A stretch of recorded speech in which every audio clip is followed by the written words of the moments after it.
চুমি বাৰু বেয়াই, কিন্তু চুমিৰ ভিডিঅ' শ্বেয়াৰ কৰি থকা মাইকী কেইজনী মানে আপোনালোকে কিমান ভাল? চুমি ভিডিঅ'টো যিহেতু মোৰ লগত আছে সকলোৱে গম পায়, সকলোৱে বিচাৰি আছে চুমি ভিডিঅ'টো লাগে লাগে লাগে লাগে। গোটেই 100ৰ ভিতৰত 100% মানুহে মোক মেছেঞ্জাৰত মেছেজ কৰি আছে যে চুমি ভিডিঅ'টো লাগে, চুমি ভিডিঅ'টো লাগে।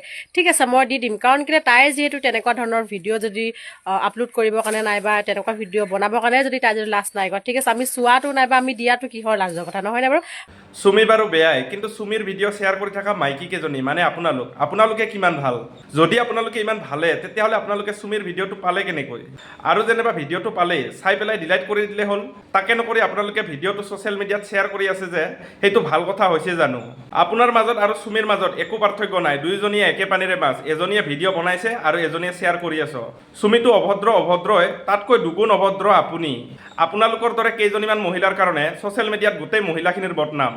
মানি লৈছোঁ চুমিয়ে ভুল কৰিছে, প্ৰেমৰ সম্পৰ্কত ইম'চনেল হৈ বা যিকোনো কাৰণত এটা ডাঙৰ ভুল কৰি দিলেই বাৰু, ভুল হৈয়ে গ'ল। কিন্তু সেই বুলি আপোনালোকে তাক সেই ভিডিঅ'টোকে শ্বেয়াৰ কৰি তাক মানসিক অত্যাচাৰ কৰি থাকিব নেকি? আপোনালোকৰ মানসিক অত্যাচাৰ সহ্য কৰিব নোৱাৰি চুমিয়ে জীয়াই থকা বাদ দিব লাগিব নেকি?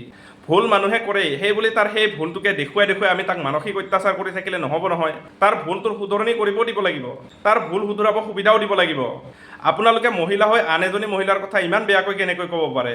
আপোনালোকে যে হাঁহি ভিডিঅ'টো দিম বুলি কৈ আছে, আপোনালোকৰ অলপো লাজ লগা নাই নে? আপোনালোকৰ ঘৰত কোনো নাই নেকি? মানে মা, দেউতা, ককাই, ভাই, শহুৰ, শাহুৰী, গাঁৱৰ সদায় দেখি থকা মানুহ, সেইবোৰৰ আগত আপোনালোকৰ লাজ নালাগে না অলপো?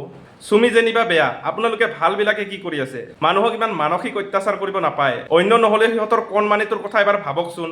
কণমানিটোৱে ডাঙৰ হৈ এইবিলাক দেখিলে কি বুলি ভাবিব? কণমানিটোৱে মনত দুখ নাপাব জানো? কণমানিটোৱে এইবিলাক কথা চিৰ জীৱন শুনি থাকিব লাগিব। মাক বাপেকৰ ভুলৰ শাস্তি এই কণমানিটোক কিয় দি আছে আপোনালোকে? দুটামান ভিউচৰ বাবে লোকৰ সংসাৰত জুই লগাই থাকিব নাপায়। দুটামান ভিউচৰ বাবে আপোনালোকে লোকৰ অশ্লীল ভিডিঅ' দি থাকিবলৈ কি দৰকাৰ? কিবা এটা ভুল কৰিলেই বাৰু সেই বুলি সেইবিলাক খুচৰি থাকিবলৈ আপোনালোকৰ কি দৰকাৰ?